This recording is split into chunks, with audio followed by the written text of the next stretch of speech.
Hello then, I do hope you're all well, and I do hope you all had a wonderful weekend. Well, in this video, it's an absolute doozy, an absolute belter. Brilliant, I loved it. You remember when we had our Tory MP James not so cleverly in one of those cross-party select committee meetings, you know, where he was trying to paint a picture of how wonderful Brexit's doing, and we're having sunny uplands, golden unicorns, and we're sticking it to Johnny Foreigner and all that stuff, and, you know, practically making a tit of himself. Well, in this video, let's watch how Lord Donald Martin Thomas of Gresford, who while on the Protocol and Northern Ireland Subcommittee, was, let's just say, holding our hapless James not so cleverly's feet to the fire about how they were using the Northern Ireland Protocol as a negotiating tactic with the evil overlords of the EU. Enjoy. Following up on that, the problem with restoring trust is that the promotion of this bill appears to be no more than a negotiating tactic to strengthen your negotiations, since you have already said that your prime purpose is for these negotiations to result in adjustments of the protocol. And what's the basis for the Foreign Secretary's statement that proceeding with the bill is consistent with our obligations in international law?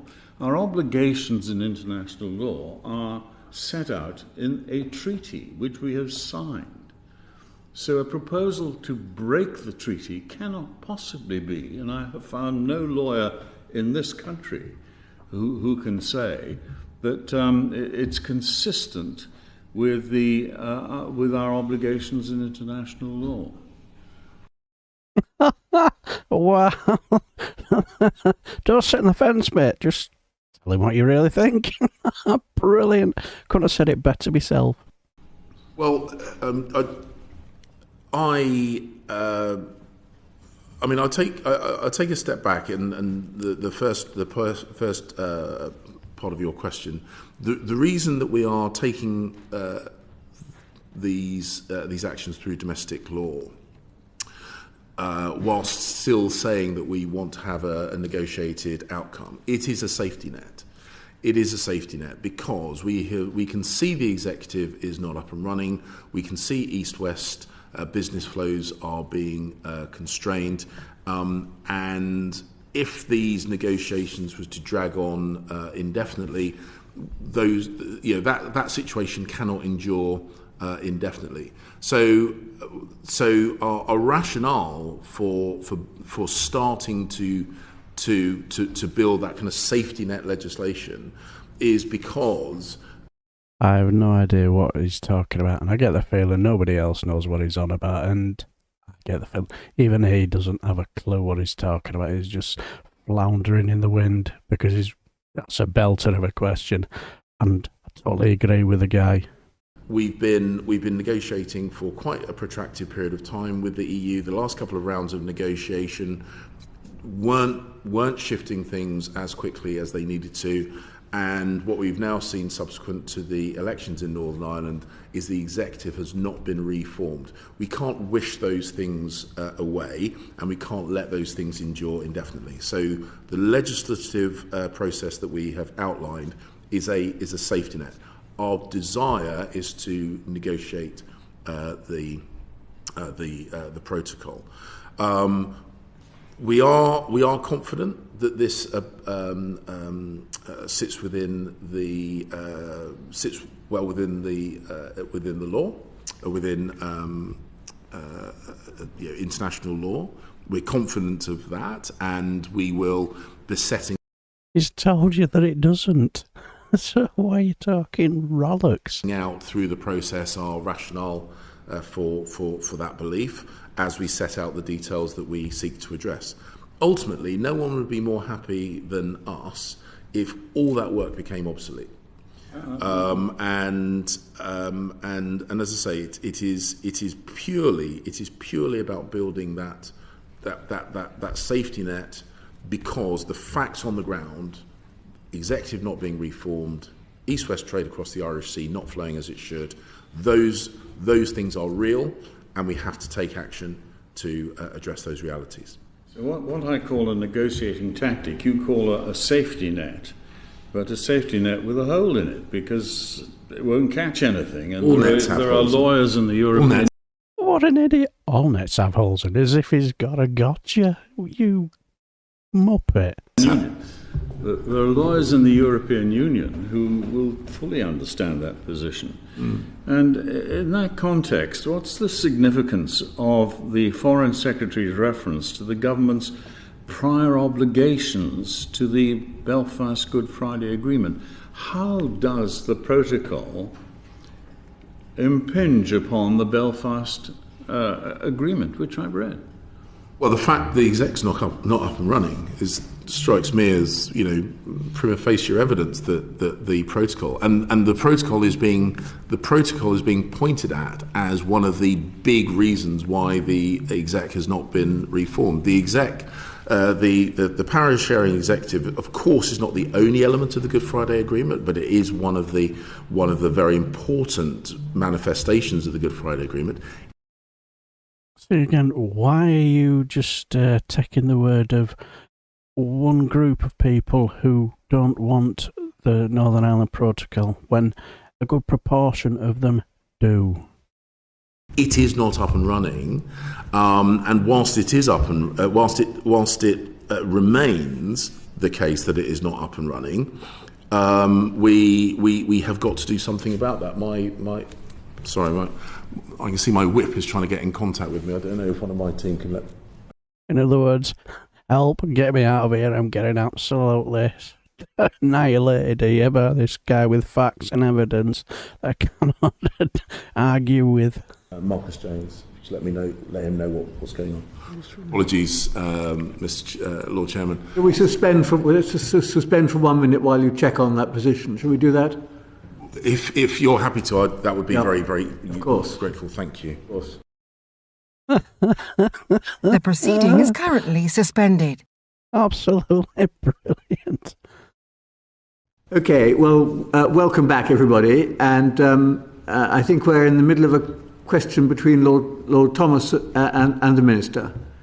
Yes, the fact that the DUP won't play ball and play their part under the Belfast Good Friday Agreement does not mean that the protocol is inconsistent with the Belfast Good Friday Agreement. I just want to know what obligations are breached in that agreement by the protocol. I can't Absolutely superb is this guy. I like this guy. find any. I'm a politician rather than a lawyer, and the thing that strikes me You're not a very good politician either. is the executive is not up and running, and my understanding, and as I say, I'm very, very conscious there are people who are much more deeply involved in this and have been for many, many decades, longer than I have. But ultimately, for me, it strikes that the philosophy that underpinned the Good Friday Agreement is the consent of both communities, and at the moment we don't have that. And so, for me, we need to take actions to resolve that. The DUP have not put forward nominations for roles as part of the power sharing executive, and as I say, if that circumstance was to endure, I don't think we could credibly say that I'd like to see somebody holding them to the fire. the principles of the Good Friday Agreement were being discharged or displayed in Northern Ireland. So you kowtow to the DUP in order to get them back into an executive?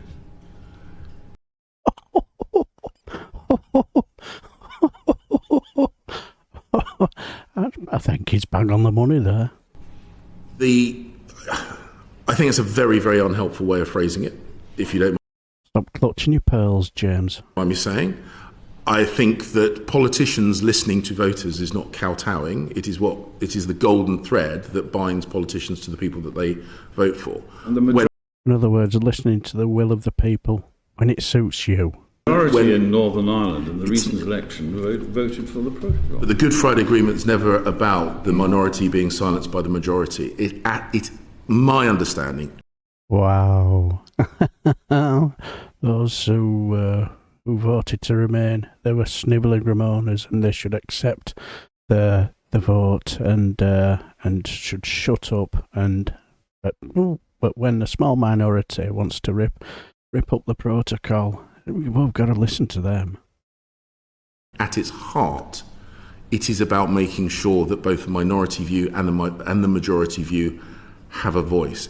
I would be very, very uncomfortable if we suggested that it would be fine now for a minority voice, if that were the case, to be silenced by the majority voice. That is not how it works under the Good Friday Agreement, in my understanding. You would break an international treaty in order to appease a minority view in Northern Ireland. Is that right? This guy's brilliant. Addressing the concerns of minority voices in Northern Ireland goes to the heart of the Good Friday Agreement. If we were to suggest, or if you were to suggest, we were to say, actually, you know what? The principles underpinning the Good Friday Agreement are no longer valid. That we have that we scrap a power sharing executive, and that the party that gets the majority vote takes all the executive positions. Yeah, like we did in the referendum when it was only 52-48, but we've got to get the will of the people. But now in this situation, well, we've got to listen to the minority here. And he says all that with a straight face. You hypocrite, James. And I know that is a pattern which exists in many other political systems, including the Westminster political system. It is not how Northern Ireland politics is envisaged under the Good Friday Agreement. When in the past other political parties have not put forward names for the power sharing executive, we listened to their concerns and we took action to take their concerns. Just yesterday, a piece of legislation was introduced by my good friend, Secretary of State for Northern Ireland, addressing specific concerns of the Republican community as put forward by Sinn Féin. There are plenty of people in the unionist community not at all happy with that. We recognise that, but we listen to all communities in Northern Ireland, and I think it would be deeply dangerous if we would send the message now that we pick and choose which communities in Northern Ireland we listen to. We listen to all communities in Northern Ireland, and the Good Friday Agreement codifies that. But even if that were not the case, I think we would be very, very foolish to start editing out minority views in Northern Ireland. I am not suggesting that for a single moment. I think that would be. I think that would be. But my lord, I think that would be the inevitable byproduct if we. You flounder, you don't even know what you're talking about now, do you? Oh, good. I thought that guy was superb. Was it Lord Thomas? Top class. When you use the phrase kowtow, as I say, I'm deeply uncomfortable with that as a phrase. But if we stopped listening to minority voices in Northern Ireland in order to, and I recognise it would be much more simple and much more straightforward, but I also think it would be an error, catastrophic error. You know what? I absolutely enjoyed that. Loved it. I thought he was absolutely fantastic. I specifically loved the bit where he said that this extreme Brexit Tory government were prepared to break international law to just satisfy a minority. And also when asked why he was kowtowing to the Doolally Unionist Party. Well, he didn't say Doolally, but you know what I mean. That he's now losing support hand over fist. The only reason why James, not so cleverly, didn't like it was because Thomas was bang on the money, wasn't he? And we all know the reason why they're doing it is because if people knew how well Ireland are doing out of this deal, yeah, sure, there's little problems here and there, but you know, with good negotiating tactics, you can always iron them out, can't you? They would want the same as well, wouldn't they? And that means rejoining the single market and the customs union, and that would absolutely kibosh the whole point of Brexit in the first place, wouldn't it? Well, I do hope you enjoyed that, because I thought we were brilliant. Right, I shall leave the video here, and until the next time, I shall bid you farewell and take care.